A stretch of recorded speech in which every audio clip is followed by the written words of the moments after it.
This podcast discusses a non-stop, thrilling adventure fantasy series set in the brutal and competitive world of a military college for dragon riders, which includes potential spoilers for all published material. This episode includes elements regarding war, death, grief, trauma, religion, perilous situations, and explicit language, including sexually explicit language. Listeners who may be sensitive to these elements, cross the parapet at your own risk and prepare to enter the Wing Raiders.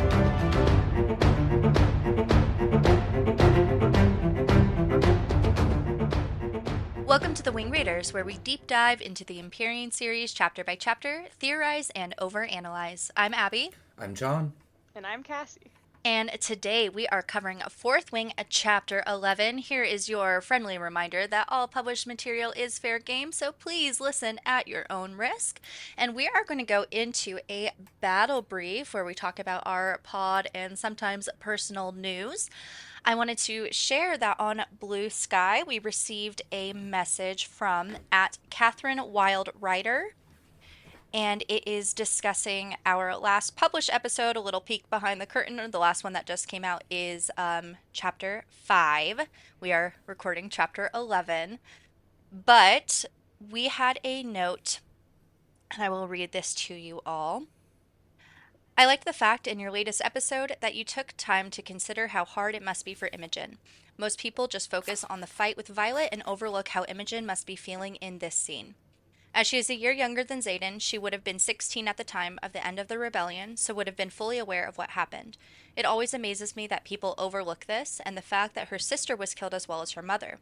With Xaden being the oldest, quote, child to survive at 17, this could mean that Imogen's sister could have been as young as 18 when she died. That, for me, makes the scene hit even more when Imogen says that her family was killed. Such a complex and interesting character. So this was an excellent point. Wanted to discuss this before we get to another message from her. That I feel like there might be a little, maybe possibly a little difference in when adulthood truly is. We know that at 20 is when they go into conscription or go into the war college. So there is a question of, are they children until they're 20? Are they adults at 18? But then there's kind of like a little buffer there. But that is a great point that her sister literally could have been just like a couple years older and could have been killed. I would guess possibly that her sister would have been at least 20. I would guess that anybody like actively in the rebellion would be...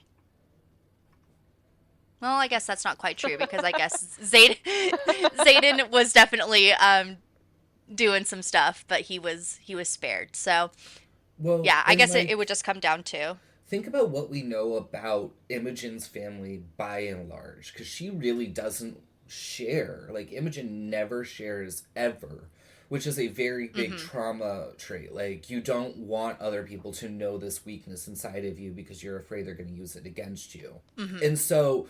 there's a lot to be said with the fact that we don't know a whole lot. And so I'm just thinking back here, the only thing we really know about her mother and her sister beyond their existence, Imogen's deep love for them, and their death at the end of the rebellion, is that her mom was a writer, right? We know that. That's the fact my brain is just trying to, like... Do we know that? Maybe she wasn't. We just know that she was... Someone in her past was a writer, but I don't... This is fair.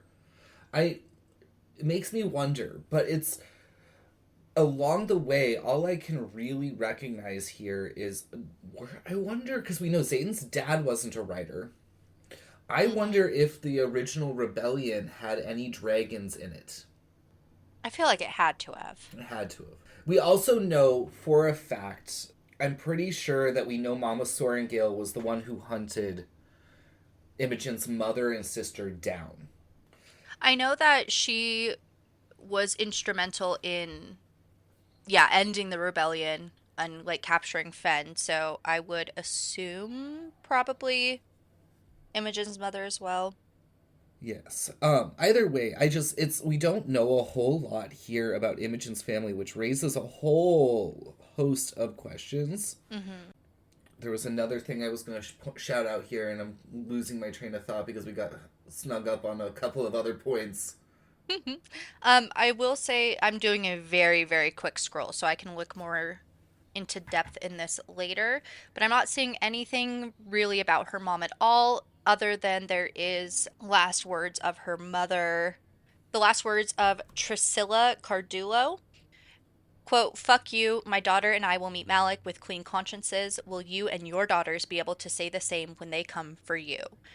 Mm-hmm. So I'm not seeing anything about how she really fit into the rebellion, but I can look more into that later. And so it's just a whole lot that we don't understand, and that is going to give us a bunch of backstory on Imogen that we just do not have at this particular moment. We need to have to understand the depth of this character we really don't know anything about, and we need to recognize we know nothing about. She dyes her. I don't even know if we know her true hair color. The one I don't think distinct so. characteristic fact that we know about Imogen is the one that she puts upon herself. It's her pink hair that everyone Yeah, they always never tell sees. us what color her roots grow out as. Because she's always constantly dyeing it. Just that it's sometimes fresher than And others. she's always freshly dyed Yep. her hair. It's constant Is she dyeing for her eyebrows too? Ooh, good question. Like, there are ways. Yes, but there are also people who have blonder hair or just like certain colored hair where their eyebrows are darker just because that's how the traits have started to work themselves out. So like our eyebrows are not always the most consistent tell of hair color. Sure. Leg hair, arm hair. She's just dyeing it all pink. That would be quite funny. Oh, that'd be exhausting. Her hair's short, right? Because I'm not making any sort of. It sounds like a decoration comment. So, going forward with this message that we got from at Catherine Wild Writer on Blue Sky, she also pointed out that we need to look at her signets to see how tragic her character is. Wiping memories and turning things into stone means that she is still very much affected with what happened in the rebellion. So, the mind wiping, I wanted to really hone in on that because that reads to me as a deep need to forget for herself, a deep need to forget what she has seen, probably specifically her mother and sister's execution. And there could also be a double-sided need to this of if she is planning on continuing in her mother and sister's footsteps, which I fully believe that she intended to from the get-go. I don't think that Xaden had to really recruit her by any means. Needing to hide her actions and their actions from others to be able to stay under the radar. So I think that it is kind of a twofold, like a deep personal need, but also one that benefits the rebellion. And if we're looking at her second signet, which again, I feel like personally, I feel like we don't have enough information of her second signet to say for sure that it's turning things into stone. I think that is obviously the most likely. I think that we would need to definitely see. What Yeah, I would be can't the remember. alternative? Because like she takes a shield, slams it into the ground, and then to Dane's eyes, it turns to stone. So like the only other alternative is that she's somehow like drawing the stone up around the shield, maybe. I don't know because it could be turning things into stone. It could be, manipulating stone itself to kind of form like a barrier or something. It could also be some sort of transmutation. I don't think it necessarily needs to be stone. So really all we see is her turning a leather shield, I believe. Is that correct? Into stone? We know that leather was part of the shield. I'm not gonna Okay. go so far as to say it was a purely leather shield because Yeah, that's silly. Yeah. I would presume that at some point along the way someone realized, hey, every year the dragons seem to like schleff off this multitude of very, very strong, large pieces of material. Yeah. Somewhere I don't along the think way, that was the someone has to have shield used. though. I don't care. Someone along the way has to have thought of like, Oh, why don't we just turn this absolutely. into a shield? Yes, for sure. I don't think it would be that though, because I feel like that would be stronger than stone, so there would be no reason to turn it into stone. at And least for it's that one. fireproof. Yeah. Yeah. Also, when we're talking about her power being related to stone, I Hmm. just, in my head, started singing, I am a rock, I am an island, and a rock feels no pain, and an island never cries. Can we keep that in, Cassie? Yes. I love it. I love it. So, yeah, I mean, yes, Occam's razor, more than likely, she's able to either turn things into stone or manipulate stone. We know that they were on a stone sort of walkway. I still have questions because we only see one instance of it. We don't know for sure. Mhm. But yes, going with the turning things into stone or even being able to manipulate stone, that is to me a need to protect, a need to be strong, a need Mhm. to block out. Um, so there are a lot of ways that that could go, especially considering her background. It also reads to me as she needs to put up a stone wall. Put up walls. Yeah. Yes, put up walls Mm-hmm. against others to protect herself and to protect the cause. I could agree with that. Mhm. Yeah. So some really great points that were brought up. Again, one more time, that is at Catherine Wild Writer on Blue Sky. I believe she's on Instagram too. I think that she gave us a follow over there. So let me very quickly check that. While you're doing that, I'll just say I think Imogen is my favorite character, and I don't know how much of this is just because of the pink hair and me relating to having pink hair. Yeah, I do really enjoy Imogen. She's a Spitfire for sure. Yes. At Catherine.wild.writer on Instagram as well. So shout out. Thank you so much for your message and your kind words and for bringing up those points for us to discuss on the pod. Yes, thank you. Before we pivot really quick, I think I had something for Battle Brief as well. So last week, in the midst of some of our recording sessions that occurred, I got the pleasure and privilege to hear TJ Klune, another respected author, speak at the local library near me, and just wanted to give a quick shout out not only to him because it was a wonderful time to hear his story and what drove him to write the stories that he has written and the inspiration behind so many different things. But also just to give the shout out of if individuals find that he is nearby them and giving a talk, I highly recommend going out of your way to try to make it to one of these talks. He has a very wonderful story. He is a very vibrant narrator, as you are probably well aware if you are aware of who he is. And so just wanted to give a quick shout out that I got to go to a very wonderful talk back with him, and it was a standing room only occasion. We had an entire floor of my library packed, and I will give you guys a quick update here. I think I told you guys like 250 people. No, I got to proctor some 450 person exams this week, and I can probably very safely say that we were pushing 350 or more. Like, Wow. Wow. it was quite a wonderful time. But he's an Oregon native, and not that he's living in Oregon anymore. He mentioned that he now lives somewhere in Washington. And I won't shout out the name too hard because obviously we don't want to like, oh, go hunt down TJ Klune Don't and want to stand dox outside him. his house. No, like definitely do not. And so let the man be in peace in his very wonderful life, I'm assuming. But yes, very wonderful talk. Highly recommend. I love TJ Klune. I think he's probably my favorite author. I was gonna say top 5, but I think he is just my favorite author. I adore him. I feel like the odd one out here. We keep talking about all these bonus episodes we need to do, but like one of these days I feel like we just need to do a bonus episode where the three of us get completely sloshed and then just like talk about all of our favorite authors so that everyone has an Yes. understanding, Gosh. because like we're all obviously Rebecca Yaros fans, but like Abby Yes. and I share TJ Klune and Katie Edwards. Katie Edwards, thank you, that's the name that I was trying to look for there. And Alexandria Rowland, is that her name? For Taste Yes, of Golden for Iron? yes.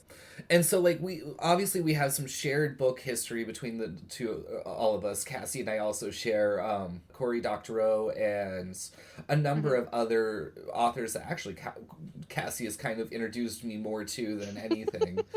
Or Martha Wells, obviously you've read the Murderbot Diaries, which is, yeah. I can't believe I still need to forgot finish about them, it.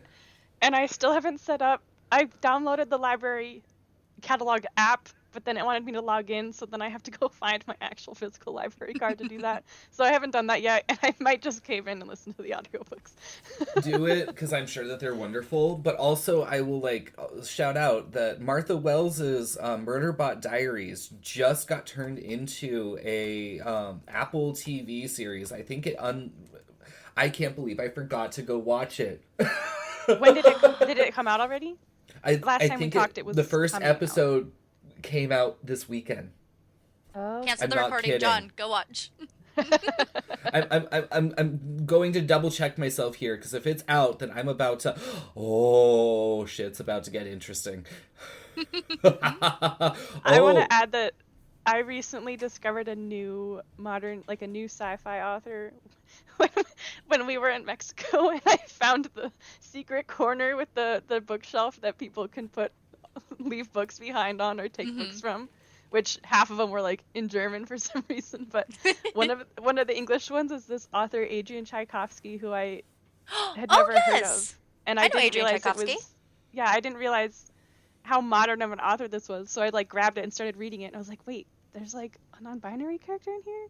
When did this come out? It was the 2020s.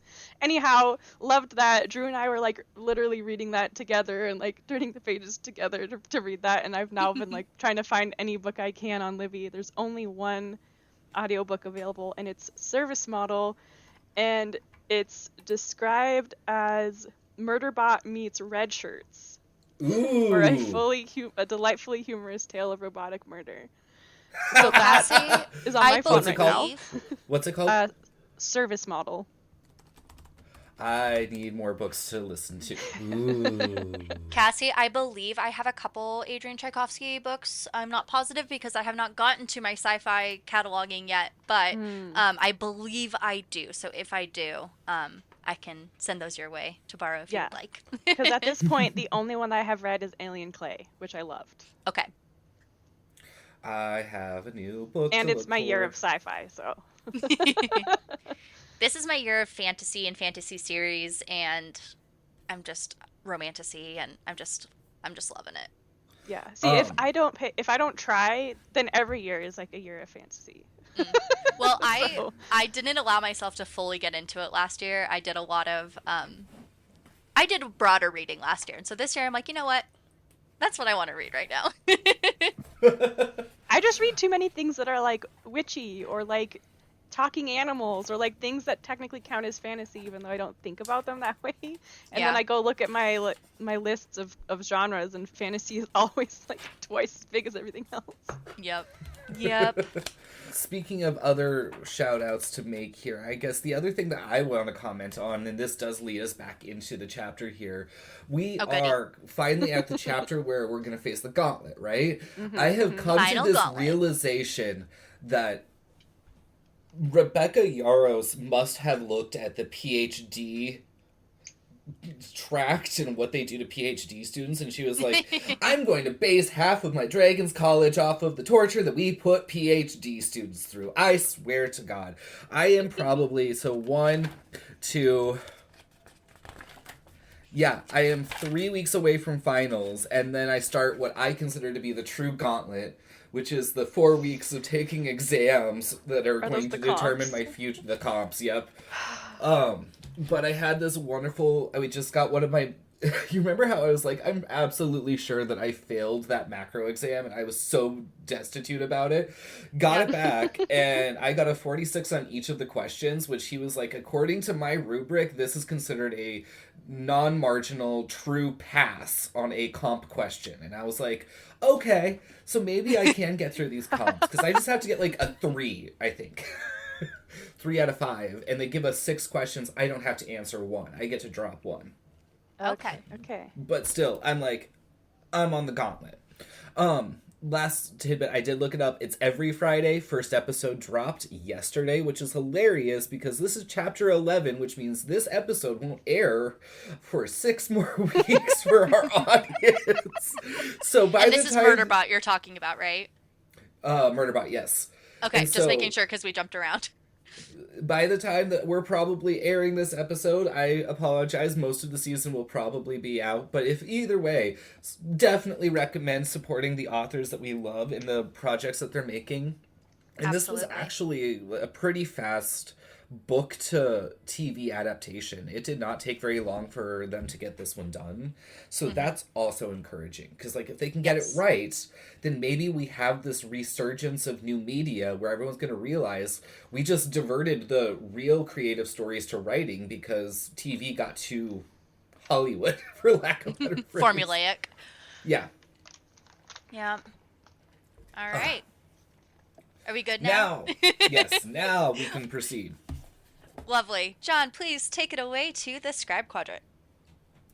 We have what I believe is the first piece of evidence that scripture on the continent that we are on, the Auresian continent, not Auresian continent, what's the Amaralis Navarre? continent? The Amarali. No. For the entire continent. Oh, Yes. right. Yes. Yeah. The Amarali scripture, or at least maybe Navarian scripture, was edited by the Great Purge that took place 400 years ago. And so we have Major Second Royalty's edition. Guide to Appeasing the Gods, 2nd edition. Some bitch went back and edited the Bible, which we know happens all the time. Happens, yes, in the real world. Y'all, I just found out that we can cut this if we need to. I just found out that the piece of the Bible that's like, man shall not lay with man, that translation didn't exist until 1946. Yeah. The original Hebrew is man shall not lay with boys. Yes. I did know that. I didn't realize it was the 40s. 1946 is when that translation was created and published widespread in the United States. I wonder what they were trying to do in that time frame. It's a mystery. I don't know. All of our historical records were burned, so I didn't learn any history in school.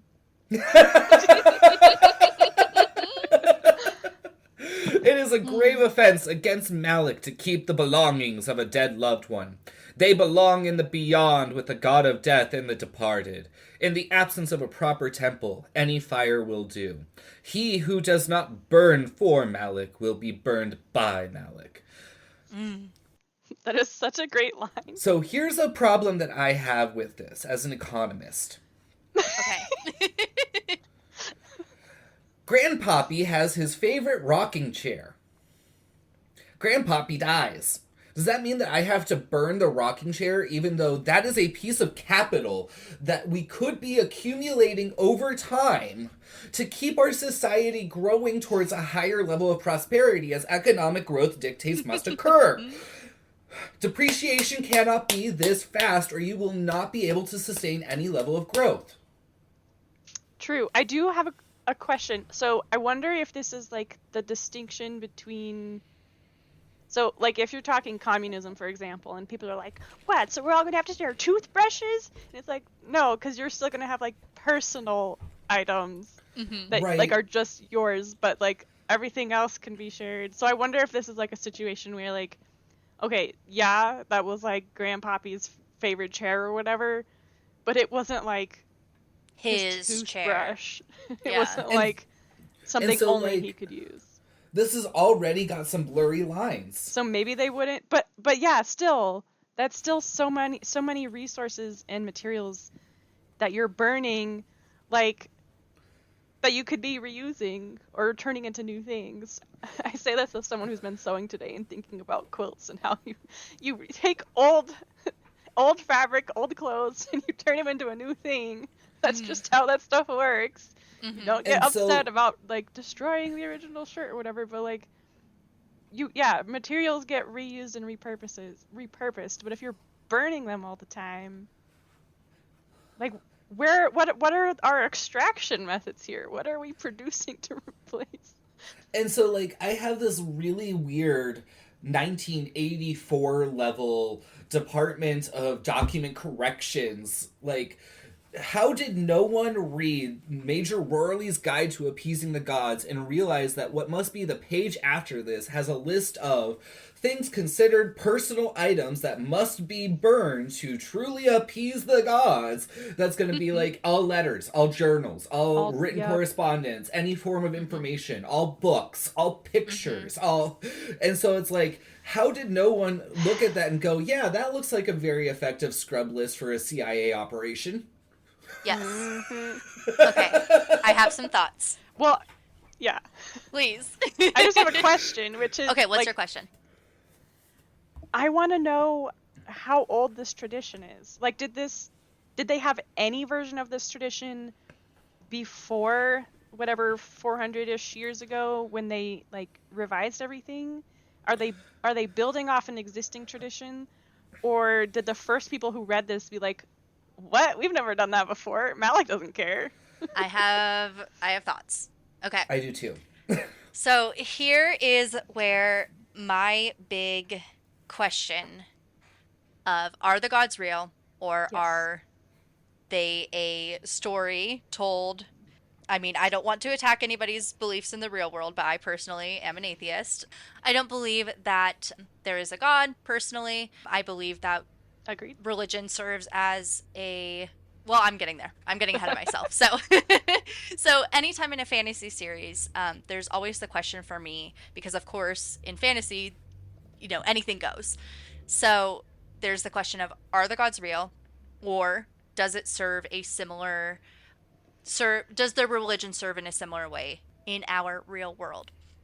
So, as we have not physically spoken to or seen the gods, I still believe that this is ambiguous. I know that I think we've discussed on the pod. No, I think you brought this up like last time or the time before. I know we've discussed it. Dune's knife and how it had some sort of power to bring theophany down. I think that because there is magic, there is a way to, explain it without there being an actual god or goddess.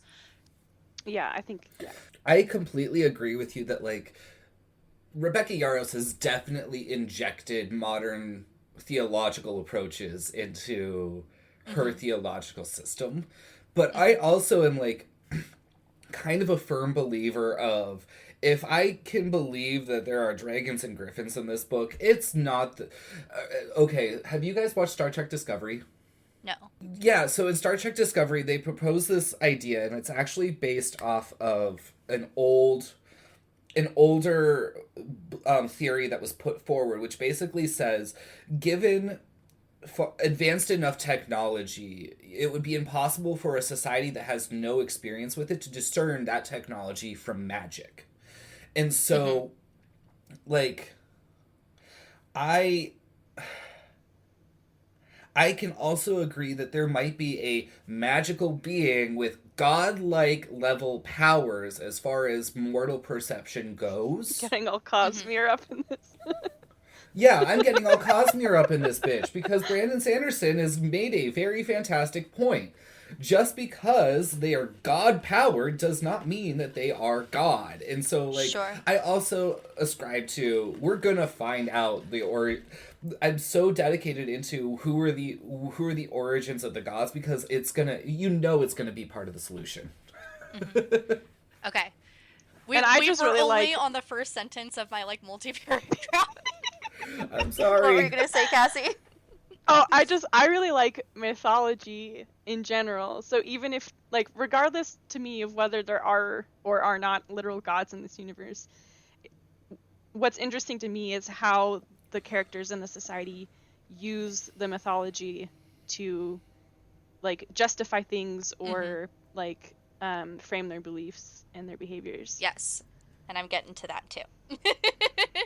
Really quickly before I jump back into it, though, I do believe that Rebecca Yarros believes in God. And I don't know, like, what denomination, so that could affect your reading one way or the other, as to if you believe that these gods are real or not.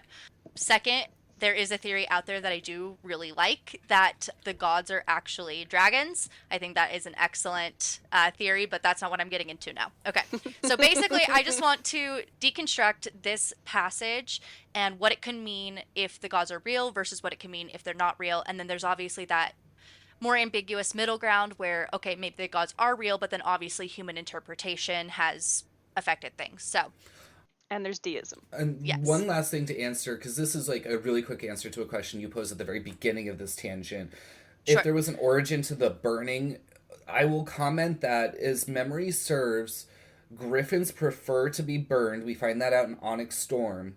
And I think dragons have a very similar preference because they burned Day's body following the Battle of Athbine. Or Ressin, or not Ressin, Battle of Athbine. And so there could be a very simple argument that, like, the magical creatures that are considered higher in the food chain than us clearly prefer to have their bodies burned. If it's good enough for them, it's good enough for me. Yeah. I mean, and we've got real world cultures that burn dead bodies. Yeah. Absolutely. Yes. Okay. So, if the gods are real, and we look at this in a literal perspective, if Malik is real, he demands burnt belongings of the dead to go to his domain. Anything relating to death belongs to him. So, very literal interpretation there. So, if the gods are not real, and I'm going to skip over the ambiguity of the middle ground here, why did this story or this custom come to exist? So when we look at religions and religious customs in the real world, they tend to exist to either, and this is very broad, I'm not going to get into minutia, I have 3 overarching reasons that these stories and customs come to exist that I personally believe are the biggest ones. A, to maintain power and control over society, to maintain hierarchies. B, to make sense of the world or our greater purpose in it. And C, to protect their members. And my biggest example of this is a lot of religions bar the eating of any pork. And that's because it is incredibly difficult to prepare when you look at, foundation of religions. It's difficult to prepare correctly so you do not get sick and die. And in a way to protect members of a religion, you just say, oh, we are not allowed to eat that meat so we can, protect ourselves. Don't die. Yeah, so we don't die. So if we're looking at maintaining power and control, this goes back into the discussion that we've talked about before, and then we talked about earlier in this discussion about unregulated texts. And I think that is the greatest probability, especially because we do know that this is a second edition. And then, of course, the reason of having a god of death in general would be falling under B, making sense of the world / purpose. So a god of death and some kind of afterlife is common in religions to make sense of death. And burning is a sense of closure. So that could also be, yes, we burn belongings to signify the death of the person. One thing is I had somehow had in my head that they burned all bodies too, but that is not the case. They do not burn all bodies. Plenty of bodies get buried. So that's not necessary to burn the body. It is necessary to burn their belongings. So I do think that the discussion of unregulated text is the most plausible. And then, of course, there is that question of, okay, was this also something before the second edition, this big purge? And if so, I believe it would be more of that symbolic closure. There could also be a protection element if we're talking about like someone dying from disease. Yes. And you burn their belongings so they don't pass on pathogens to the rest of the community. Yes, absolutely. So, however, going back to the idea, if gods are real, why would a Malik god, death god, require the burning of belongings? And I stumbled across this theory. And granted, this is a theory that was written before Onyx Storm came out. This is written by Cory on EmpyreanRiders.com. So this theory discusses items, personal belongings, being a tie to the soul of the person who died. And if you do not burn the belongings, Malik cannot fully keep the person who died. Is that like their soul is still kind of tied to this plane kind of a thing? Like their soul can't move on kind of? So they go into a couple different pathways here. So one of the things is Liam's letters were not burnt, and he came back to her. And we'll get to this. We've had discussions off air about if this is real, if this is a hallucination. And I'm sure that episode will be very long when we get to it.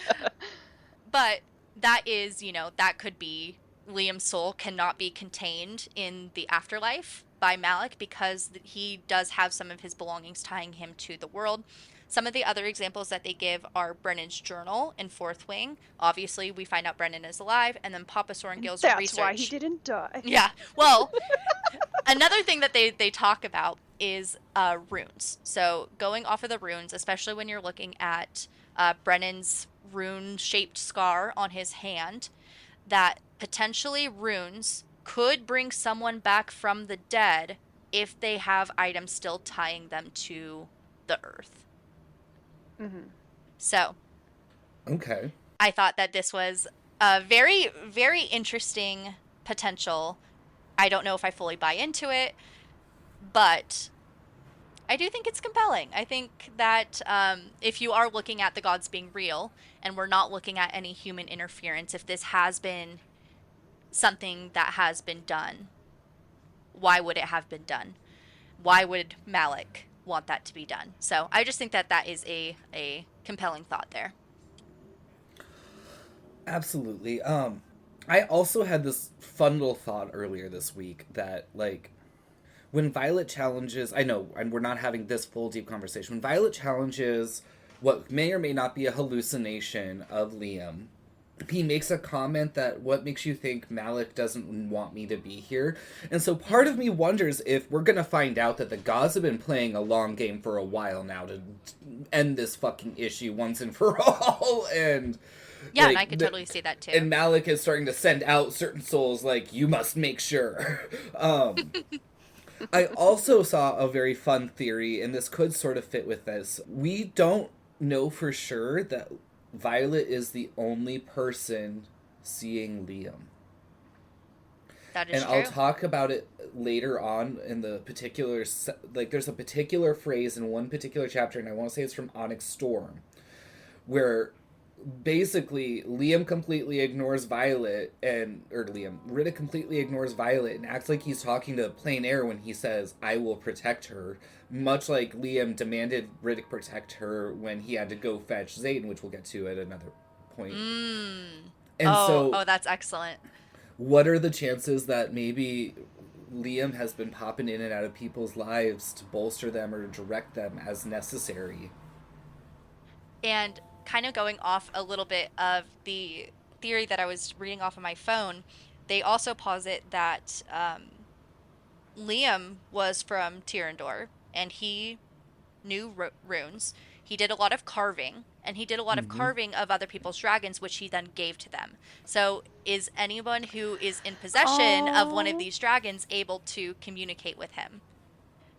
That would also be adorable, as if he gave Riddick a little dragon and gave Rihanna a little dragon. Well, he did, like, everyone's. Yeah, I don't remember, like, we'll get to it when we get to it later in this book, but I do remember he was, like, going through almost everyone's dragons, and it was Andarna that he was working on, like, towards the end, and he hadn't done Andarna because he hadn't seen her as often. Uh-oh, John is panicking. No, major revelation moment on that theory. Remember who made the rune stones for the marked ones? Colonel Maori. Oh my god! The last person capable of making a runestone that incorporated the children's bloodline and protected them was Liam and Sloane's mom. Oh my god.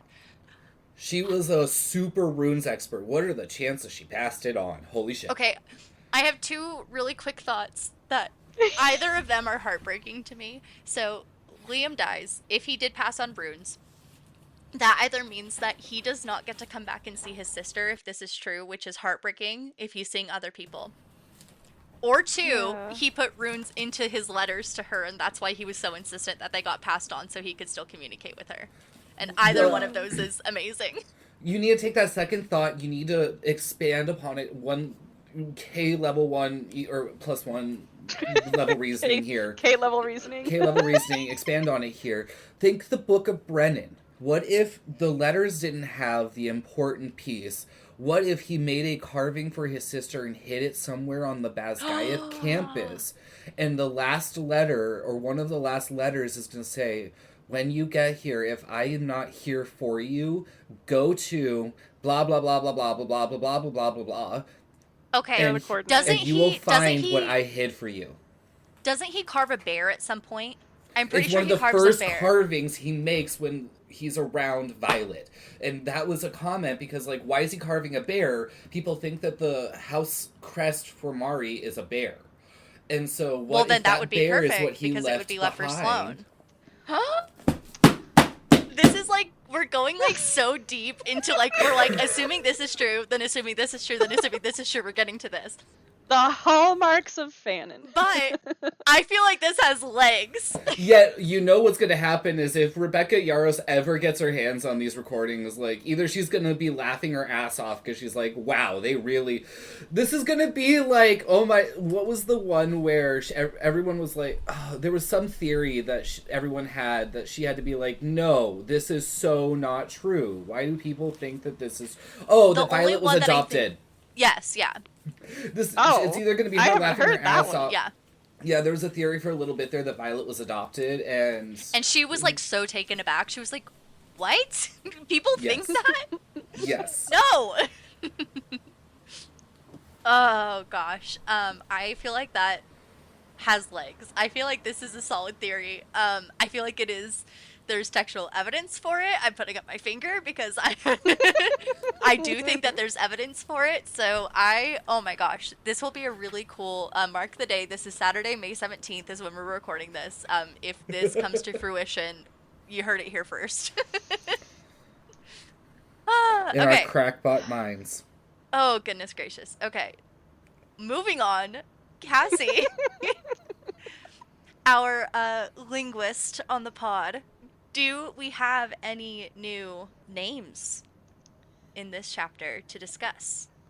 I think this might be the first chapter that we get. I think is it the town, the city, region of Drathis? Drathis? Drathis? That's how I Yeah, over in Paromial. And this is not technically a Scottish word. I did look it up just to make sure. But because of the pronunciation stuff we discussed last week, so this word is spelled Draithus. And because of the discussion we had about the TH sound, I have been pronouncing this as Drahus. Okay. Again, it's not actually Gallic, so I don't have any idea where she pulled this word from. But if you would like to follow along with me and pronounce everything possible in a Scottish Gaelic way, I will be saying Drahus. I dig it. I will not be saying it that way, but I will enjoy hearing you say it that way every time. Shaking his head. That just... Some of these pronunciations send a shiver down my spine. It's just... Ugh. It is sonically... it is sonically pleasing to me.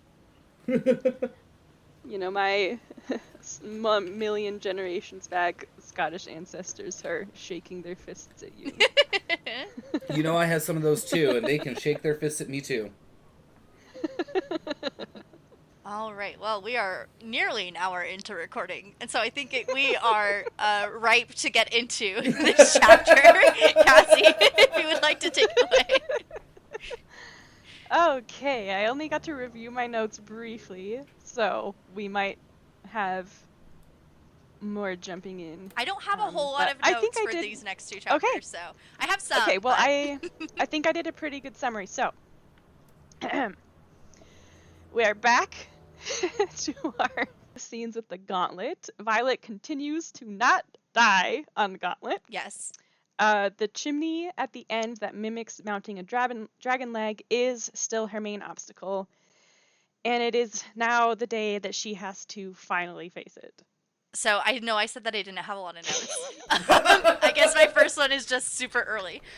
I am just amazed that Tynan, if this is to be believed that the buoy balls are his downfall, if he cannot get past them, he has not made it past the second ascent in the gauntlet. Yeah, that's And through yet somehow practice. he makes it. And yet somehow he does at the end. Like, Yeah. oh my gosh, Yeah. that's a good point. So we do know that Violet, obviously, I mean, we're going to see it here very shortly, never practices the last two, or at least the very, very last one, the warped wall.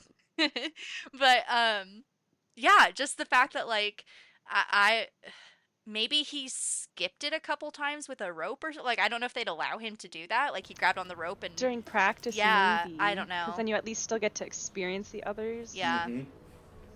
Yeah, I don't know. But I'm just like, that's a lot. We're going to see in the next couple of chapters a lot of smugness and arrogance for this man-child that can't even get past the second fucking scent. What do we call them? Yeah. What did I call them? The Manosphere Incel Bitch Boys or something like that? Something like That is Something like almost that. exactly it. Yes, Manosphere, Incel, Bitch Boys. Editing Abby here. We were close, but it was actually Little Incel Bitch Boys. Okay, sorry. That's okay. They're kind of discussing their strategy for getting through on this fateful day. Ree suggests hoisting her up at the end, but that wouldn't really be enough, and cadets aren't allowed to touch each other anyway. So To which I Jack said- Barlow can't kill anybody, sorry. Yes. That's fair. Motherfucking Jack To which Barlow. I said, teamwork does not make the dream work in Navarre, I guess. No, everyone it just does doesn't. their own thing and hopes for the best. Weird way to run an army, but okay. Every dragon for themselves. They can start doing teamwork once they get dragons. And if they make it past all of this, then presentation is tomorrow. Dun dun dun. So this is her last chance to run to the Scribe Quadrant before potentially dying. It is the logical and safe route out, or is it? Markham keeping quiet about her escaping there doesn't mean everyone would, and Mama Sorgel would still find out. We talked about this last time. But now it's more like importantly, that day, that next day. Yes, it's literally the last chance. But also more importantly, it means giving up on believing in herself. I wrote. She says. Oh, sorry. Go ahead. She says, "While I might not survive if I stay, I'm not sure I can live with myself if I leave." And I just wrote Violet, stubborn Sorengale. Well, but then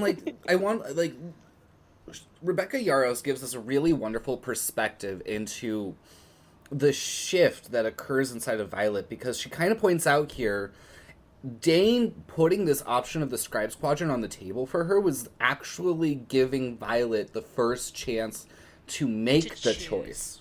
Yes. Yeah. And so, like, if Dane hadn't done that, she would have been forced into the Writers Quadrant and never have mentally been given the chance to choose it for herself. But now that Dane has done this, that choice is hers to make. And so there is a little bit of, like... all the difference. It makes fair. all the If difference. you could just stop serving her that choice on the platter every time she looks his way, though. Like, Forcing, a little not full just on serving this choice. it, forcing it down her throat. Swallow.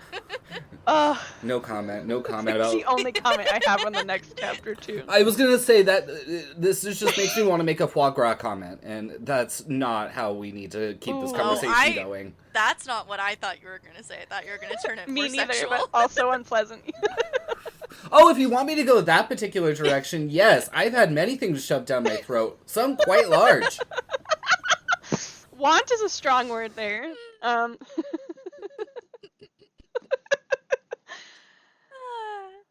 Okay. Okay, yeah. So that previous page was all of her last chances to practice. So we are now on presentation day, which is when the final gauntlet actually occurs. The final Gauntlet. gauntlet. There's a former not a coworker. There's a former employee from my job who apparently will just randomly send that to my boss, like, because they still have phone numbers and contact. They don't ever talk, but they'll just randomly send like recordings of the final countdown to my boss because my boss hates it. So it's like my boss's version of getting rickrolled.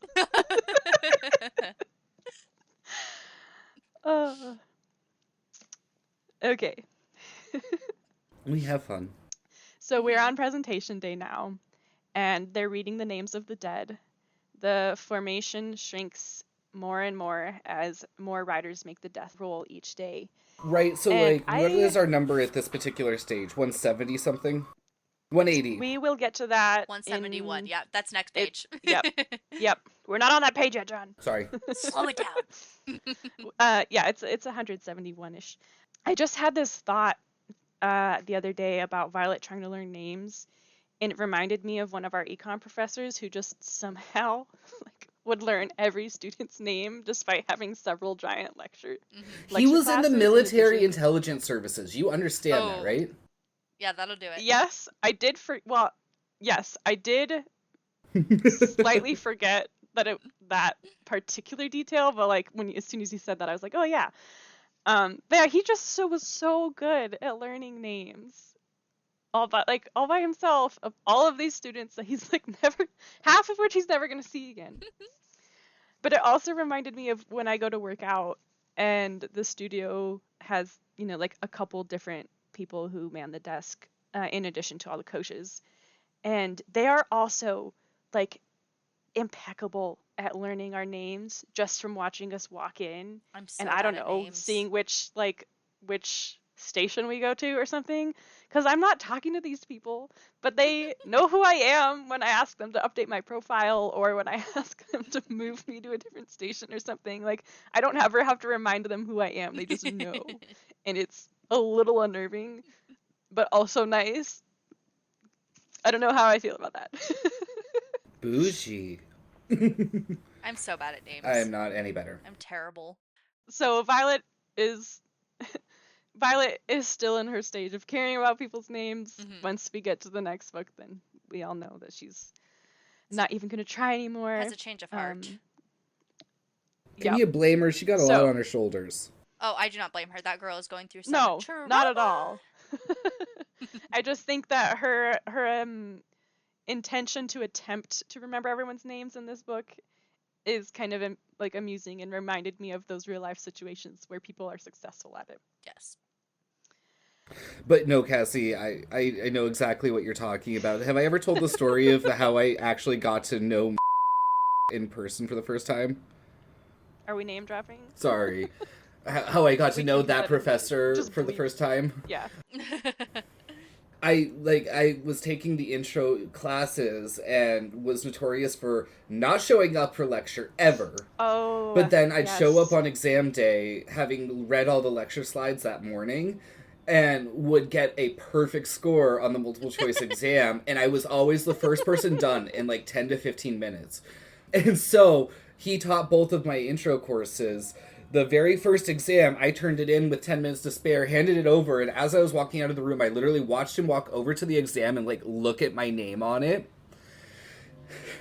I show up for the second exam, and I'm sitting there in the room, and he shows up early and walks up to me and goes, "Hey, you're Jonathan, right?" I'm like, "What the hell? Am I in trouble? Do you think I'm cheating?" And he's like, "No, I'm just good with names." And, like, that was how, like, he picked me out right away, and he's like, "I'm gonna know your name now." I'm like, "Motherfucker, you scare me." Who are you? I mean, he's probably automatically picking out the top students in every class as he goes. I could see that too. And I also remember, just the curiosity of who's this kid that just made everyone else look stupid. Yeah, I remember because he was the teacher for most of my intro classes as well, and I remember going to his office to pick up a Scantron test once to get like my score back, and before he would give it to me, he's like, "What's your major?" And I was like, "English, creative writing." That's always a reassuring moment. Would you ever consider switching to econ? And at this point, I was taking the intro classes as the prereqs for the business minor, which was my compromise with my parents, that I would do the minor. Oh, I know that all too well. But what about how are you going to pay the bills? Yeah. And so that is the moment where I started considering, I actually am sort of enjoying these econ classes. Maybe I will switch to the econ. Maybe I'll add the econ major instead of doing the business minor. And I think I basically said to him well, I won't switch, but I'll think about adding it. And that's also the day that I realized that I was literally at the top of that class. Yeah. And he was trying, he was trying to recruit me because he's like, you're better, you're doing better than any of the other students on this I don't test think and all the I ever others. got recruited, so jellies. Back to Violet's career path. Yeah, sorry. She is citing both Brennan's book and the statistics that she's read that today is one of the deadliest for first years. Everything about the Writer's Quadrant is designed to weed out the weak, or I add the unlucky. Yes. And today is no exception. There are some second year's names that are read off too, some ones that Imogen and Quinn knew. No one is safe just because they've bonded and continue classes. Imogen wishing Violet well, after my own heart with her pink hair and punning, says, hopefully you won't fall short. Like I said, probably my favorite. Oh, she's such a considerate person. She's wishing Violet luck. How kind of her. All of this as a reminder of the stakes as they have to climb the gauntlet successfully to make it to the presentation portion of the day. Mhm. Then we get the wishes of luck from Heaton, our flame-haired token non-binary kid who literally has flame designs in their hair. Where did they sleep? That's all I want to know. Right. And this gets me to one of my other kind of religious notes, which is, why is no one referencing Zinal in all of this luck wishing? Like, there's no, may Zinal smile upon you today, or maybe Zinal won't be paying attention today. You better hope so if he hates you as much as I do. Yeah. Like, there are so many ways they could use this. It really seems for like a lot of them, like I'm sure some people are more devout than others, but it really seems for like a lot of them that it's just like a really background thing that they don't pay too much attention to. Yeah, it just seems strange given how important it is in other areas that it wouldn't just be a little more integrated. Like they send up their little prayers at important moments, I guess, and they'll like commend souls to Malik. But beyond that, this is why the world at the very least feels deistic to me. Like, even if there are gods that created the world, they seem very non-interventionist to the point where people aren't even really thinking about the possibility of divine intervention in anything. Yeah. Other than the occasional praying for like providence, I guess. Yeah, and when we get to Iron Flame, when they are able to go to the little town, which is not on this map, so I don't know the name off the top of my head. But when they're able to go to the little town, they're able to go for temple and like for worship, and they're all like, yeah, we're going to temple, and then they all just go drink. So it's like right.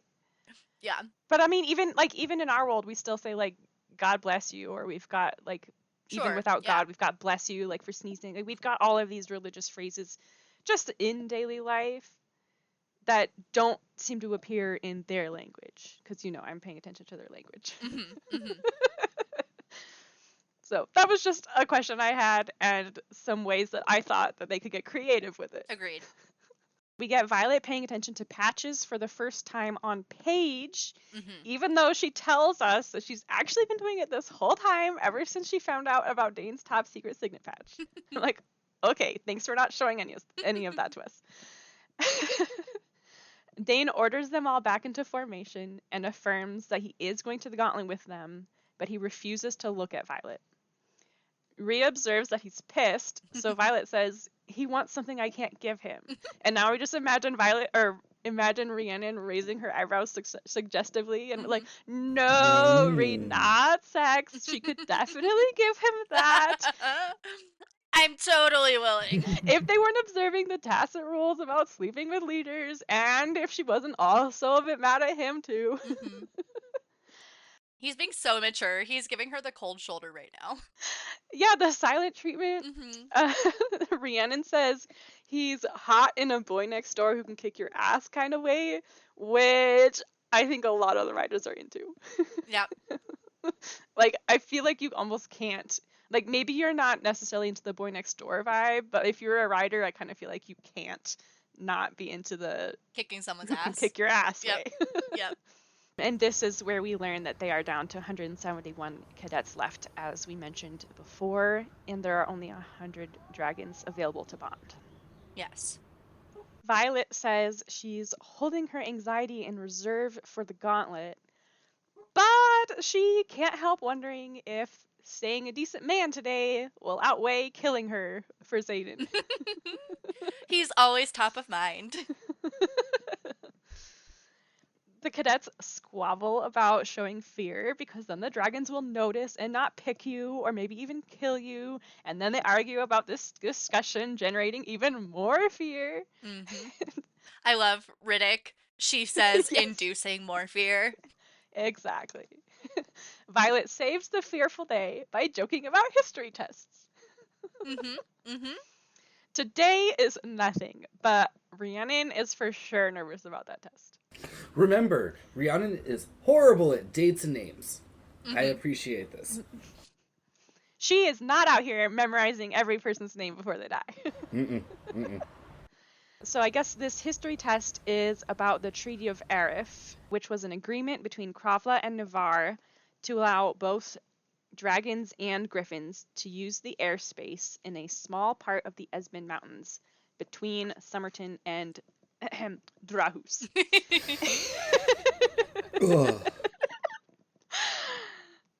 I can't remember if we learn why or if this is just about the trade that we talked about previously. Yeah, Resson is where the trade spot is, and that is between Somerton and Dreythus, as well as Athbine.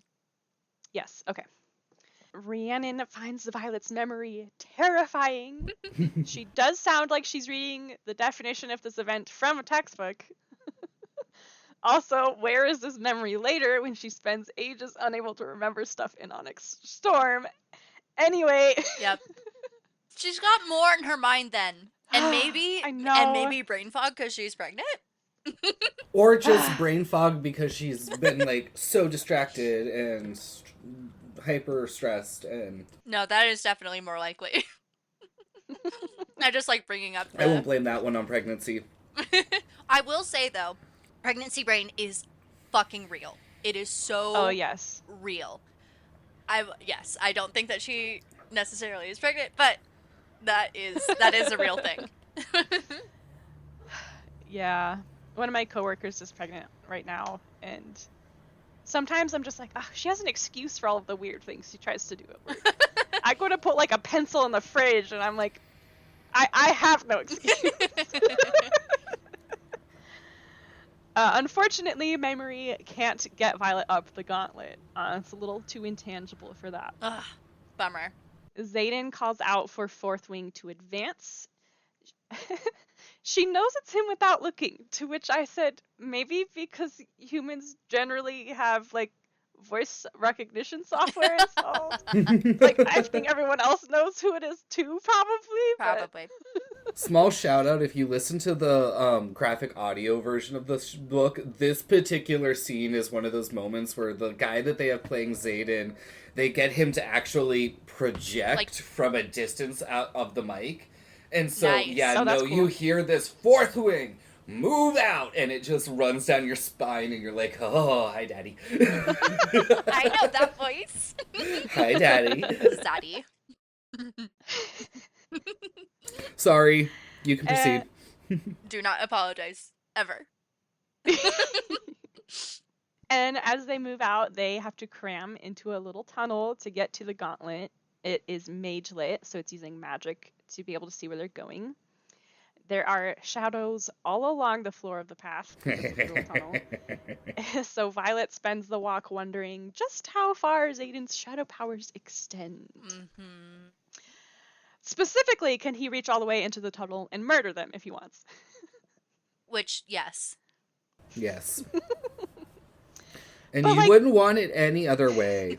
maybe not like at this point. Eventually. I don't know. We talk a lot about their signets like getting stronger and the reasons that they get stronger, and I totally believe that his shadow powers become so much stronger once him and Violet like actually start needing to first of all needing to protect her because of the bonds, quote unquote, unquote, unquote, unquote, but the need, his deep-seated need to protect her, I think that is what really, really sets off his signet. And really turns up the power on it. I agree. Absolutely. Oh, okay, sorry. Violet takes a little moment to do her own in-world lore investigation of the magic system.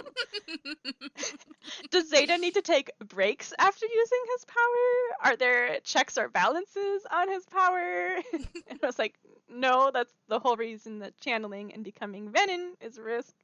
But he's not his most skilled yet, so that's kind of the only check that there is on it. Dane tries one more time, which is a lie, to make Violet turn back and run to the scribes. Oh, and he doesn't even ask her anymore. He tells her, change your mind. Mm-hmm. Yeah. He does say please. Okay. She says that she can't any more than he can. He objects, but I'm a rider. Maybe I am too, she insists. And he's all, don't make me have to bury you. And Violet is all her existential, like, death is inevitable for us both. And it's not macabre because it's just true. I'm sorry. But going back where she says, well, maybe I am too. He says, don't be, and then cuts himself off. I'm like, what, Dane? I would have said, finish that sentence. Don't be what? Yeah. Stupid? Ridiculous? Like, what? Absurd. Yeah. Stubborn. Okay, you do Silly. not think that she is a writer. You don't think that she is or could be a writer. Like, deep down in his core. Yeah. Ugh. And really quick, another note that I skipped over. I am wondering, especially because she is like, oh, what can Xaden do in these shadows? And then Dane starts talking to her. I'm totally convinced that Xaden is eavesdropping on this conversation. Like, I believe that any time that he is close by and Violet is in shadows, like, he is, like, tuned in. And if I was him, I would be. Oh, yeah. Oh, yeah. So, you just jogged a memory. I saw this thing on Instagram, and I saved it but didn't share it with you guys. There's okay, I a haven't theory watched any of out our there stuff that the anyways. shadows... You've been watching the stuff I like, haven't you? She said she hasn't watched anything. Oh, I said, good, you haven't sent it because I haven't watched the stuff in our chat for, like, a month. Sorry. Versus, I thought you meant that you were been watching the things I like, because, like, when I go scrolling, I get this little pop-up where I can hit the, like, stuff that my friends have liked, and so... I do that sometimes. That would be I a good hate way that for you guys to track me if you wanted to. But no, there's a theory out there that Xaden amplified the shadows in the tree to hide Violet from the rest of the... I think you did send us this one. Yeah. I didn't watch it, but that's amazing. Yeah. Especially because it's such a moonlit night. Uh-huh. Yeah. Oh, I love that. And yet she finds this perfect shadow to hide in. Where it's close enough for her to hear, too. Yeah. Oh, I love that. Even if it's just for the, you know, the purpose of making sure that the others don't see her so he doesn't, like, have to kill her right now. Like, Yeah. Or even more to the point, like, if he did have to kill her, at least she wouldn't be dying in this, like, mass execution that could implicate so many other people that he's That too. supposedly there to... So, like, I could see a less touchy-feely approach to, if I have to kill her, it'd be better if I did it when no one else was around. Yeah. Well, no, yeah, I think even the first isn't super touchy-feely. It's just, like, to ensure that he's keeping his promise to Mama Sorengale. Yeah. Yep. But, I love that so much. I really need to get onto Instagram and watch all of the videos, but I get so overwhelmed. They just, like, pile up, and I'm like, oh, no. Yeah. Don't take it personally, please. I don't watch anybody's anything majority of the time. But then I'll go on a bender where I will watch all of it and respond to all of it. So I will get there. Kara's been in the same boat. Mhm. I try to do like a couple at a time so that when I finally have time to do a whole bunch, it's not as many. That's, like, I'm sadly notorious for just, I'm doing it right now, wiping away the notifications, because I can't have a bunch of notifications stressing me on my phone. And then, like, every couple of weeks when I can get myself to complete tasks without getting anxious about it, I will, like, sit down and try to knock out my Instagram chats. John, do you want to get angry? Okay. Oh, Nope. do you want to see my emails? I have 49,000 emails. I turned those bubbles off. I do too. Yeah. I turned it off so that my phone didn't have to shame me. Yeah. Yeah, I have 186 unopened text messages and 61 missed phone calls slash voicemails, but that's only because my phone doesn't automatically put those away when I listen to them for whatever reason. So, Oh, that's rude. That would bug me. yeah, I don't like being constantly available, you guys. I really hate it. I Hmm. hate it so much. And I leave the notifications because I'm like, I need to respond. And if I don't leave the notification, I'll never remember to respond. But then I get Yeah. so overwhelmed because there's so many and I don't respond. So, Dude, it's real and it makes me laugh because I watch shows like Downton Abbey and I'm like, the way that they write letters is almost like the way that we text now. And I'm like, because it basically was. With the invention of the Yeah. trains, they suddenly could get a letter from one end of England to the other in a day, and so mhm. it basically was texting for them. Or sending a note up to the house.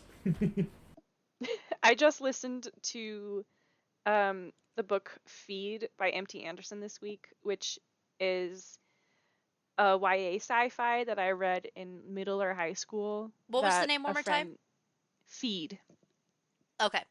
a friend on Facebook had posted something that just happened to have like a person in the picture reading that book. And so I was like, I need to reread that because that book has stuck with me. Basically, the title aspect of the world is that not everyone, a lot of people, when they're very young, get this implant in their brains that feeds them, that is like a feed for, it's kind of like if the internet was in your brain. Mhm. So you're constantly getting fed like ads and like chat messages from other people, and just you're just constantly bombarded with information and things vying for your attention. Not that one. That is the Mira Grant feed, which I believe is the Oh, MT zombie. Anderson. I was gonna say That it's one? Yeah, zombie or that one. it's Yes. zombie or vampire. I can't remember which one, but that's the one I I remember from have high school. I've read the zombie one. I haven't read the vampire one, so I'm pretty sure Feed is Mira Grant's zombie one. Which I don't remember if you made me read that or if I made you read that, John. I didn't read it, so you. And Okay, maybe I just told you about it after I read it. Because I felt like maybe it was one you would like. The aspects of it made me think you might like it, but so in this one, yeah. So I just remember at a very young age, like being very suspicious of like social media and advertising and anything that like you can't turn off that is trying to get your attention and suck it away from the real world. And one of the things that like they're constantly, chatting through their brains. It's like telepathy but not, because it's Mm. like texting with your internet implant basically. No, thank you. And there's just like moments where people don't respond and it's like, wow, like this is leaving someone on red before leaving someone on red was a thing. Except for it also didn't tell you if you read it or not. So they just thought that their feed was malfunctioning and not sending the messages at all, which ooh, is very depressing in the context of the story. Sounds good. Back to Dane pleading Violet to back out now. They exit the tunnel, and he is now begging her at full volume, not even trying to modulate anymore, so anyone nearby could hear this conversation, and probably makes her seem even more weak, which it seems like Dane doesn't want. But oh, the view is spectacular. And I said, I too am distracted by a good mountain view, Violet. Amen. I'm sorry. She turns around to look at the arched tunnel entrance and the mountains above it. She bites her lip and reminisces about how much cooler it looks than the maps that she's studied of it. Or it's also cooler because she knows that behind the ridge is the flight field where only riders are allowed except during presentation, which will occur today. Dane, who cannot not be the center of attention and needs to be melodramatic for a second, says, I don't know if I can watch. She notes his perfectly trimmed beard, which I never imagined him with, and his full-lipped frown, and she says, "Then pluck out your eyes!" Oh, no, wait, that's what Jesus says in the Bible. But she does basically say, then don't watch. That's Then amazing. pluck out thine eyes. Yep.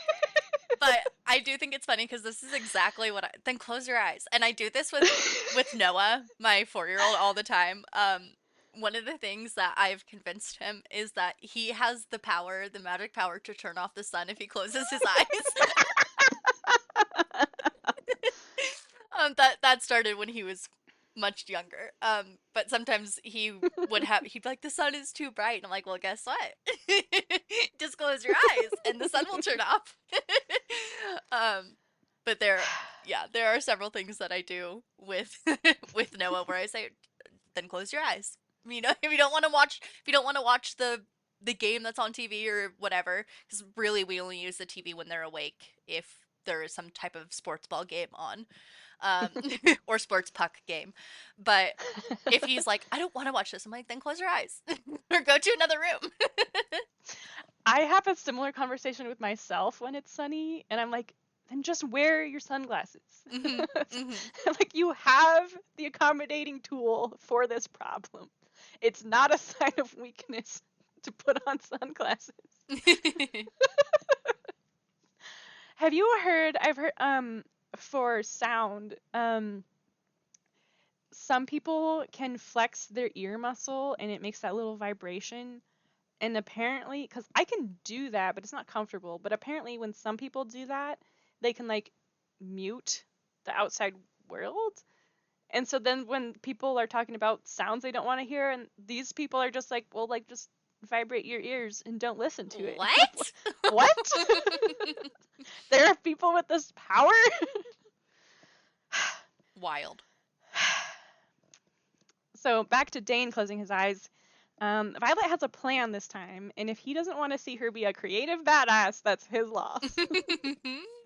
Dane, bringing the drama back, asks, what changed? So let's imagine that Violet matches the drama, turns to him and flips her hair and says, me. So, it's so good. What changed? Me. Me, Dane, I changed. Of course it's me. You said that we would still be the same people, but I refuse. Yep. It is now an hour later, and we jump onto the gauntlet with Vi. Unlike her, we have no risk of falling off because we are readers, and we get automatic plot armor by dint of the author not writing us in, because this is not a choose-your-own-adventure story. And this isn't George R.R. Martin. I'm sorry. Can you tell I had a lot of fun with the notes this time? Yes, I'm appreciating it. I love it.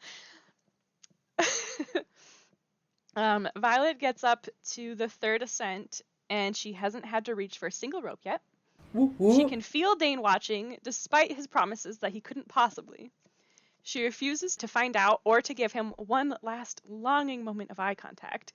She's got to focus. Mm-hmm. No time for coddling men's feelings on the gauntlet. Yes. Men's feelings ain't shit, Violet. Rhee shouts up encouragement. You can do it! And someone Well, she probably... shouts down encouragement. Right. Down. Because she's ahead of Violet? She's already at the top. Okay. Yes. So she shouts encouragement. You can do it! And someone, probably mother flogging Jack Barlow, adds, or you could not! Since it's not just their squad, but every first year now, he has lots of opportunities for quips. Heckling. Violet now decides it's time to touch a rope. Mm-hmm. Can she do that? People ask. But Vi isn't citing codex at us, so it's probably like sleeping with your superiors and not explicitly forbidden. But we also know that it just gives her a time deduction. So I think that the addition. someone snapping, I think that's Amber already. Yeah, I Maybe. do too.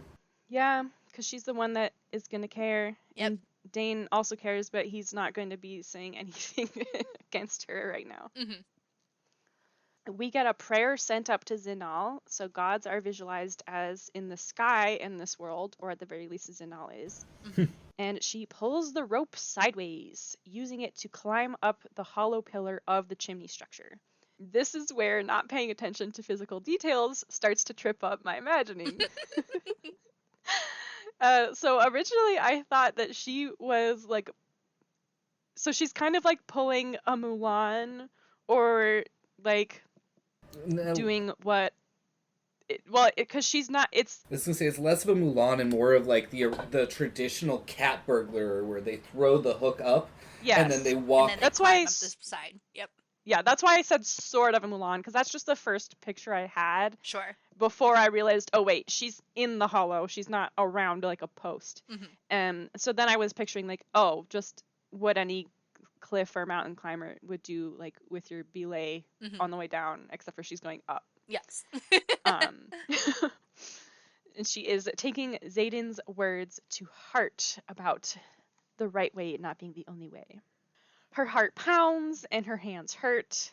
The rope hurts and she's probably got some serious rope burn, but maybe her joints are also hurting like mine have this week, and holding things in general is hard, let alone gripping for dear life.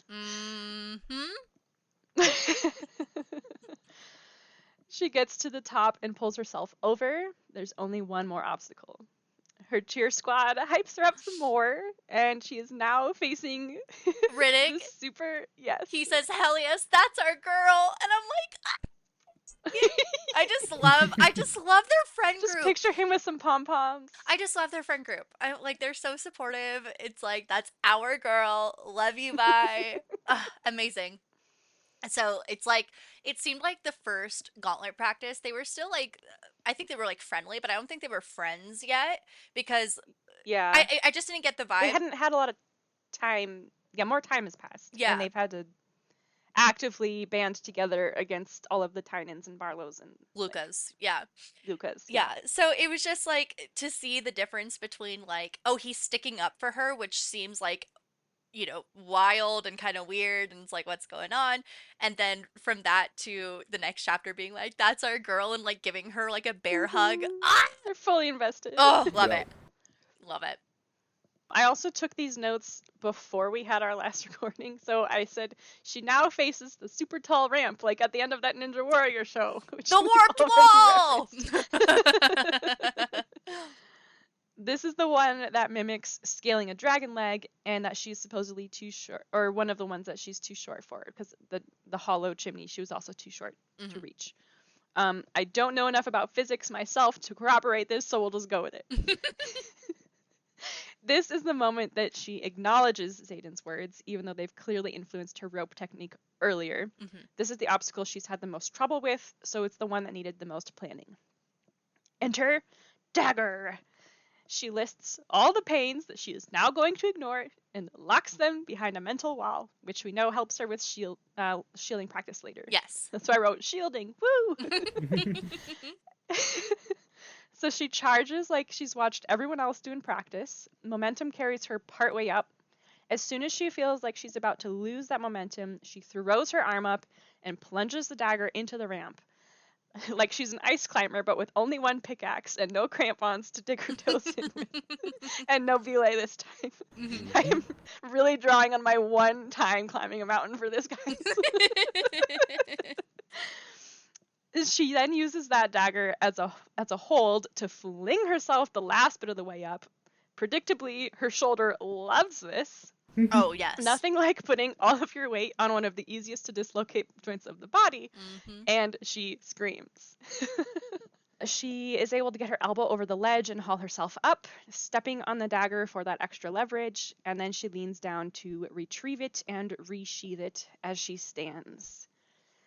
Relief, quote, sucks the adrenaline straight out of her body, and I can totally feel that. I'm just picturing her limbs are totally leaden and shaking. She's probably about to pass out, and she'd be like on the ground if it weren't for Rhea and Riddick.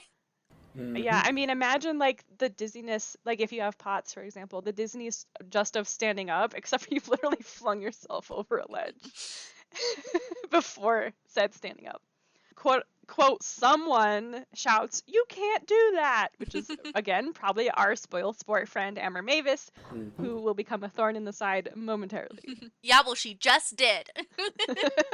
Riddick. Her knees do, in fact, shake, but thankfully, Ree and Rye, is what I called them, are holding her up. She got by through luck and adrenaline, but again, no mention of Xindal here. It really seems they are not very interventionist gods. And Amber Mavis, aka Dane's close friend, is now officially calling her a cheater. Because of chain of command, she's going after Xaden with all the fury of a woman scorned. And really quick, I feel like I probably said this on a previous episode. My memory is like a goldfish, so sorry. But I totally think that Dane probably broke it off with Amber as they were ending their first year because he knew he was going to be able to talk to Violet again. Like, obviously, he didn't know she was coming into the Riders Quadrant, but I think that he was fully like, this is like a fun thing to do while I wait for my, childhood sweetheart, essentially. It's like a fling. Yeah. So she really is a woman scorned. No, and I bet that he totally led her on, like, didn't let her know, like, oh, this is just, we're just sleeping together. This is just, for the summer, essentially. And she, like, because she has it out for Violet. I think, like, yes, she likes the rules. Like, way more, yeah. But I think that it's more Violet than the Codex. I think that she's like, fuck you. Like, you stole my man, like... Well, because we know that she doesn't care about the Codex enough to not try to murder her in her sleep. Mm-hmm. And I wonder, now that we're talking about this, I wonder if part of her obsession with the Codex comes from Dane basically dating Dane. Yeah. And so she's trying to use all of these to, like, be like, well, she's not following the Codex, so obviously I'm the better woman. Yeah. Yeah. Oh gosh, there's one more thing. Oh yes, okay. So I also feel like because we'll get to Kissgate in a chapter here pretty soon, where Violet essentially rejects Dane, and I think that might have pushed Amber over the edge of being like, he broke up with me to be with her, and now she's rejecting him. Yeah. And I hate to fall into the, like, oh, women, exes are crazy, and, like, like, woman scorned and all that stuff, like, but... I would not scorn a dragon rider. I mean, to me, it's not that women are crazy, it's just that people are. That's true. Like, people legitimately go to weird lengths because of rejection and love problems. Yes. But, yeah, we don't know much about her character besides Dane and the Codex, and obviously she doesn't care about the Codex that much when it comes to Violet. This is also a side note that we can, like, I'm sure has no significance whatsoever, but Amber Mavis is a strawberry blonde, and we know that one of Violet's exes has a thing for redheads. Wait, how many exes does Violet have again? Because we know about... We know she has 2, and we only know who one of them is. And we don't know about the other one. Yep. But the prince has a preference for redheads that is expressed to us. Yep. Does that extend to strawberry blonde? I don't know, because, I don't know, and I'm not saying that they've met. They don't seem like the ages match, let alone the quadrants. But I'm just saying, there's every chance she's been with the prince. I doubt it. I think it's more likely that he might say she's hot.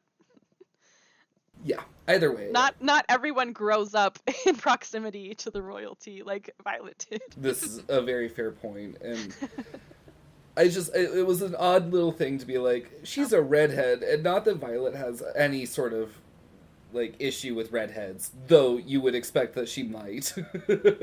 Yeah, it just might be like a fitting rival. You know what I mean? Like, she's always competing with redheads. Yes. So one of the thing that Amber is objecting to right now is that Violet used, quote, foreign materials, which to me sounds like when you're describing stuff that a kid has shoved up their nose and has to go to the doctor to get out. Yep. It's one of those, you want to see the x-ray? Yeah. Garrick stands up all huge and hulking. He's like, no one insults my family. And also, my wing leader, Zeze, totally knows the rules too, and he's in charge of meting out punishment if the rules were actually broken, so chill. My bro Zay. What is it that Drew is reading Xaden as? I think Xander is what he initially read it as. Okay. And then Zarden. when we were Yeah, then it turned into Yeah, 'cause we were- Zardern or something like that. yeah, he added a letter, and then I said, and then you stirred them all up. And he's like, well, I couldn't have just like left it at is and added a letter. And it's like, well, yeah, you could have called him Xarden or Xader. Xadern. Zadern. Xadern. And what did That's did a you little say too to close me? to Zadok the Priest for my liking. What is that?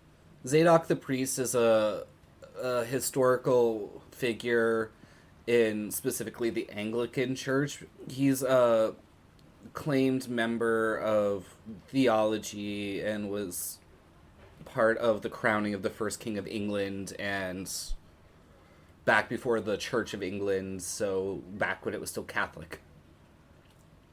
And what was the name? Zadok the Priest. Zadok. Interesting. So I found my note that I sent you guys. Drew read his name as Xander Riordanson. That's like Rick Ryerson. Yes, exactly. Although Rierson is Rick. Yeah, so anyway, that is Rick Rierson. That is the same last name as Xaden. Yeah, so he said that he added a letter for seasoning, and then I said that he stirred it up. He said you have to. I said you could have just slipped the R in as Zarden or Zadern, and his response was, Zarden is too spacey. Zadern is a war crime. I'm upset at you for introducing that sound to my ears. I wonder what he's going to say to Zadok.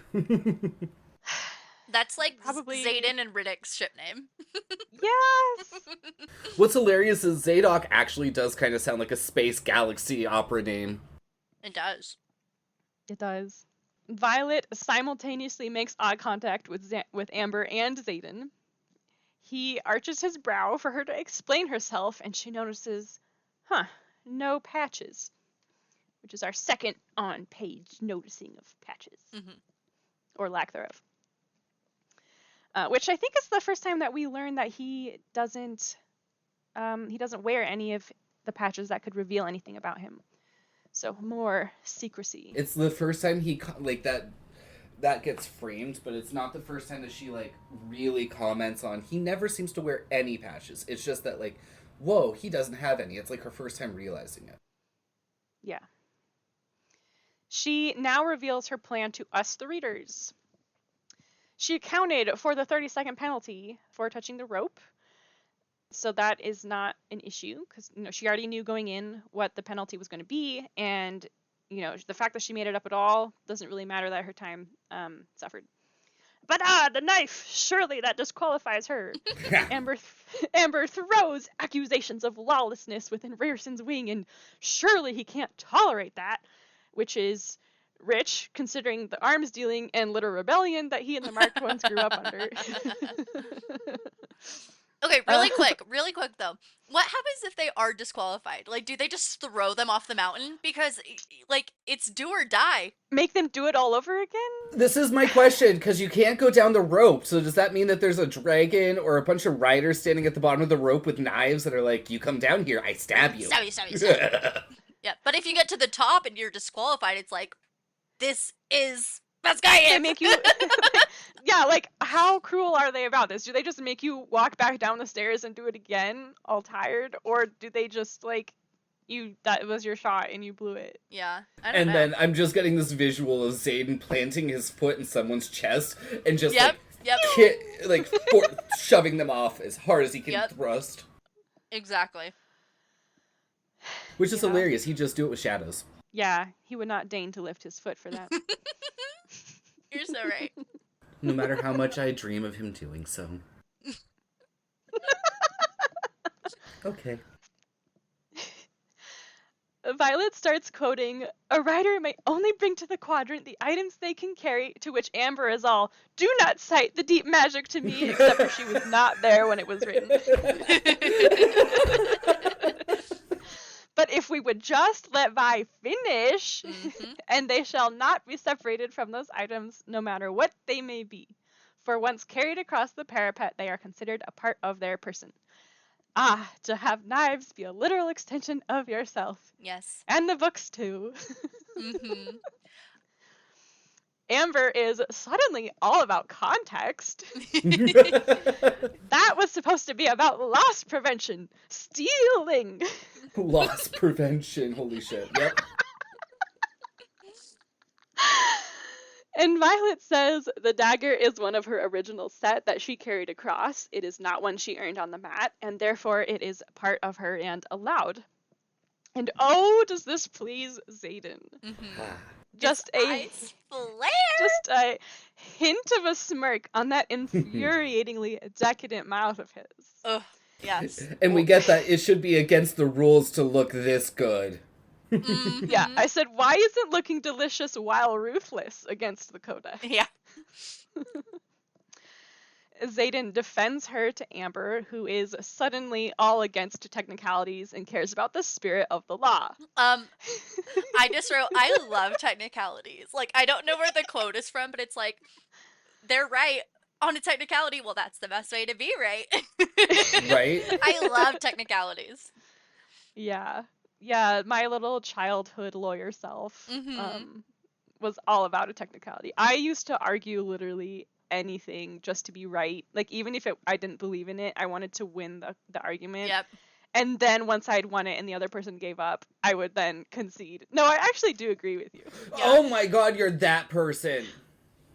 I'm not anymore, but I was. What? Ugh. It's so funny. Amanda informed me that people don't like that.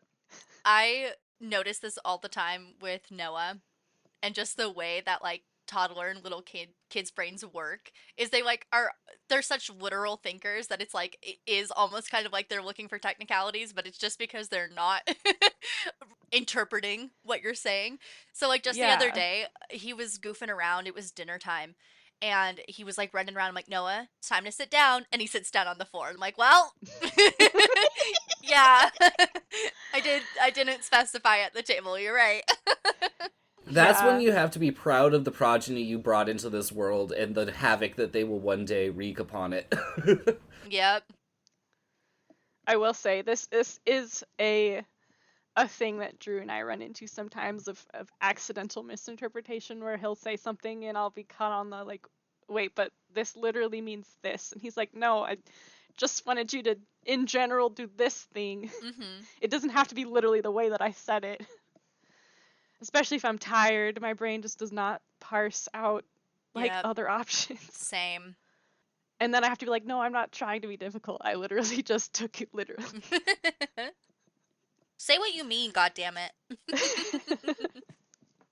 Amber flings a "you think like a scribe" at Violet, to which She's she's like, thanks. duh, yeah, thank you. And I think we touched on this in one of our other recordings, but I made a note that it's like, this is like people telling me I was weird in middle and high school. Yep. I was like, Yep. yes, I know. Thank I'm you. like, great, thanks. And?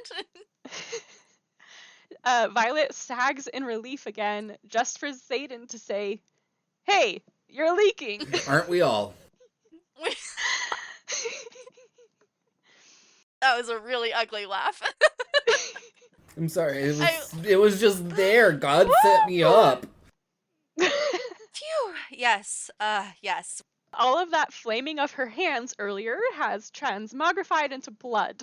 Transmogrified? Her mental wall from earlier crumbles, and all the pain comes flooding in. Because her palms are shredded and not in the swole way. Oh, Cassie. I love you.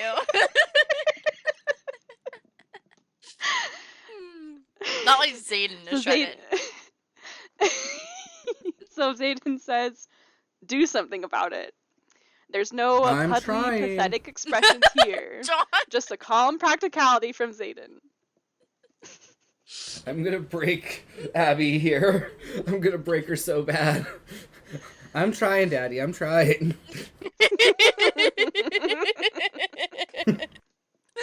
Broken. know we're like 2 sentences from the end, but I totally forgot a note. So the whole technicality thing reminded me of Taskmaster. Do you guys watch Taskmaster?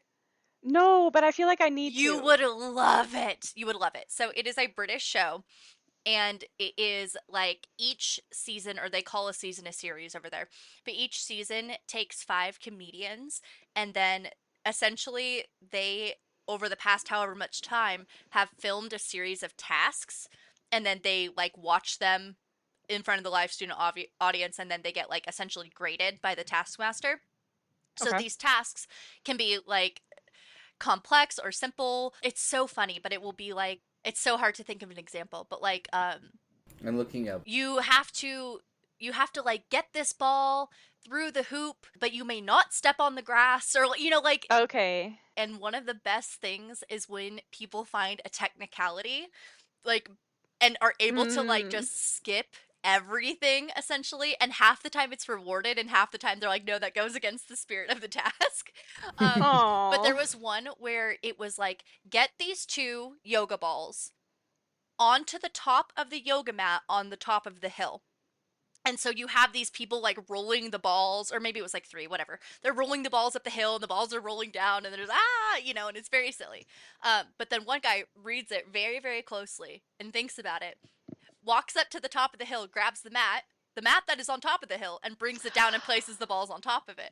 And The mat that is on top of the hill. exactly. So they're like, they even talked to like a linguist person, and she was like, no, that is that is a correct way to interpret it. And Yeah. so Yeah. I'm like, I love Taskmaster so much. You guys would love Imagine it. getting to be the linguist on hand. Yes, I know. It's on YouTube. All of the episodes are like full episodes, and they're free and everything. So absolutely watch it. So good. So the place that I hear Taskmaster referenced the most, I think, this is going to be a very nerdy thing. There's a podcast called You're Dead to Me, which is it's a history podcast with comedy guests. So they've got a historian and a comedian, and a lot of the times when they're introducing the comedian, that is someone who has been on Taskmaster. Oh, very nice. The podcast that I hear it on is Hey Riddle Riddle, which is a riddle podcast, which is also nerdy. But they're very silly, but they talk about it occasionally because it kind of fits into what they do. Are you ready for me to wrap this up? Yes. Violet rejoins her squad, they help her bandage her hand, and then they cheer the rest of the squad on, and they all make it. Pew, pew, pew, pew, pew, the beginning of Iron It Squad! was the final gauntlet. Do-do-do-do. Do-do-do-do-do. I've gotten so sick and tired of that song because it's all that we keep playing to each other when one of us wants to give up. Oh, yeah. Aww. That and Eye of the Tiger. Yep. Yeah. What about, Take on Me? That one hasn't been played yet, but the other one that is also getting a lot of love right now is We're All in This Yes! Together. Yes. And you know if we... I don't know the rest of the words of that. Yeah. Yeah. Your dreams come true. And so yeah, no, it's just gotten very sad and very, very, very cliche and nostalgic, and yet like we don't have the mental brain power to make anything more witty than that. Yeah. Well, that will do it for us for chapter 11, unless we have any final thoughts. I think we've talked plenty during the chapter. Yeah, we've already talked about enough. Perfect. All right, so that will do it for us this time. And until the next chapter, goodbye. Bye. Judy!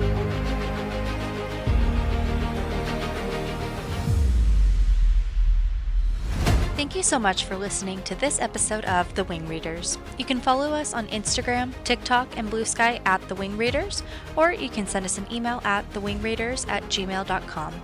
It would mean the world to us for you to subscribe and rate us on Spotify or Apple Podcasts. New episodes drop every Tuesday. We'll see you in Chapter 12.